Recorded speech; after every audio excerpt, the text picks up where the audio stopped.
Haria Asida. Saya Triwayu Samutri. Dan saya Fani Fauzia. Ya, langsung saja kita masuk ke pembahasan. Fani, dosen tadi tuh bilang kalau memahami hukum Islam itu tidak cukup hanya membaca terjemahan ayat. Kenapa sih harus kaidah seperti muradif dan musyarak? Karena dalam Al-Quran dan hadis, satu lafaz bisa punya makna yang tertentu yang mengaruhi hukum. Kalau kita salah memahami lafaz, bisa salah juga dalam menarik kesimpulan hukumnya. Kamu sendiri pernah dengar istilah muradif nggak sebelumnya? Pernah sih, tapi masih samar-samar gitu. Yang aku tahu muradif itu seperti sinonim, tapi belum paham penerapannya dalam fikih gimana. Kalau begitu, Fani, jelaskan apa itu muradif dalam kajian dan usul fikih. Nah, jadi muradif itu adalah dua atau lebih lafaz yang berbeda bentuk dan bunyinya. Nah, tetapi itu memiliki makna yang sama. Dalam bahasa Indonesia itu kayak sinonim. Nah, tapi dalam fikih gampangnya bisa ke penetapan hukum loh. Kalau lafaznya berbeda, apa hukumnya pasti sama? Selama maknanya benar-benar sama, maka hukumnya juga sama. Berarti misalkan dalam akad itu penggunaan lafaz muradif nggak masalah ya? Iya, karena yang dinilai itu maknanya, bukan sekedar bunyi katanya saja. Dan sekarang aku mau tanya nih tentang musyarak. Apa sih bedanya dengan muradif? Muradif itu satu lafaz, tapi banyak makna. Jadi kebalikan dari muradif. Bisa kasih contohnya nggak sih buat lafaz musyarak yang disebut tadi? Contohnya al-ainun bisa berarti mata, mata air, emas atau mata-mata.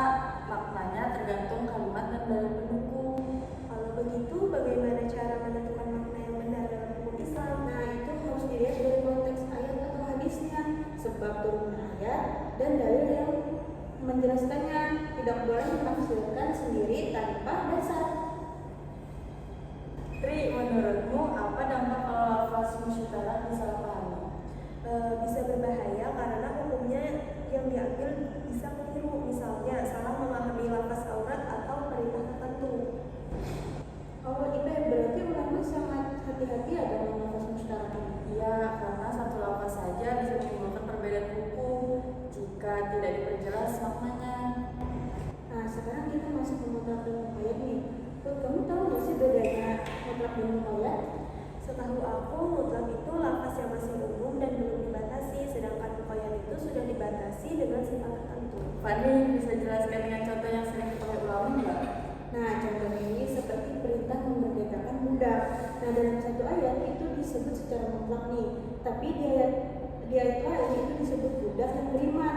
Nah, maka lafaz mutlak itu dibatasi oleh lafaz muqayyad. Apakah mutlak selalu harus mengikuti muqayyad? Jika sebab hukumnya sama, maka mutlak harus dibatasi oleh muqayyad. Tapi kalau sebabnya berbeda, bisa jadi tidak saling membatasi. Biar lebih mudah, bisa nggak kita pakai contoh aturan di sekolah? Bisa kok. Nah, misalkan nih ada aturan dilarang membawa hewan ke kelas. Nah, itu namanya mutlak. Lalu kalau ada aturan lain dilarang membawa hewan buas ke kelas, bagaimana? Itu muqayyad. Artinya larangan umum tadi dibatasi pada hewan yang berbahaya. Nah, berarti mutlak dan muqayyad ini membantu agar hukum tidak disalahpahami ya? Iya, supaya penerapan hukumnya adil dan sesuai maksud aturan.